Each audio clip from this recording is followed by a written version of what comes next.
د هر کور مکتب د نن زده کړه د سبا ویاړ. السلام علیکم. د هر کور مکتب ګرانو زده کوونکو ستړي مسئ. د دوهم ټولګي د ریاضي مضمون 50 لوسته ښه راغلاست. د نن ورځې د درس موضوع مو د ضرب په عملیه کې د یو د عدد خاصیت زده کول دي. ګرانو زده کوونکو تاسې زده کړي دي چې ضرب د تکراري جمع اسانه بڼه ده. د ضرب په عملیه کې یو خورا جالب خاصیت شته.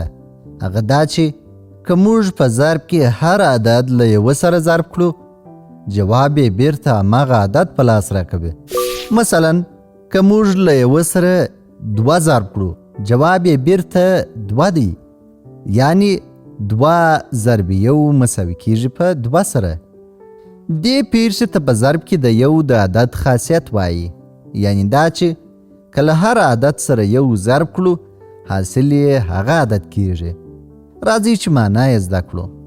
مثلا که موږ 12 له یوه سره ضرب کړو او حاصل یې بیرته هماغه 12 نو د دې معنا دا ده چې یو ځل 12 هغه 12 کیږي. خو که یې له 2 سره ضرب کړو نو بیا ولې 24 کیږي؟ دا ځکه چې 2 ځله 12 24 کیږي، خو یو ځل 12 هماغه 12 کیږي. لاندې به څو نور مثالونه هم وګورو.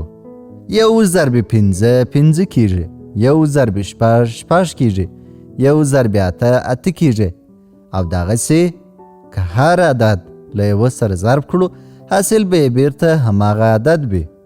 اوس به راسو یو بل مهم ټکي ته به متوجه سو.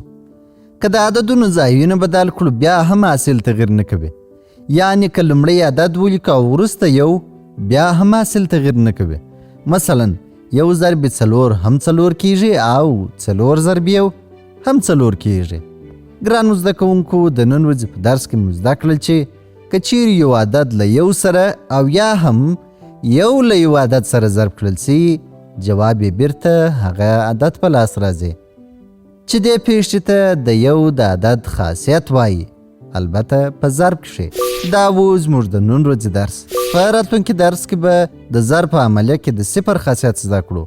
په مخه مو ښه.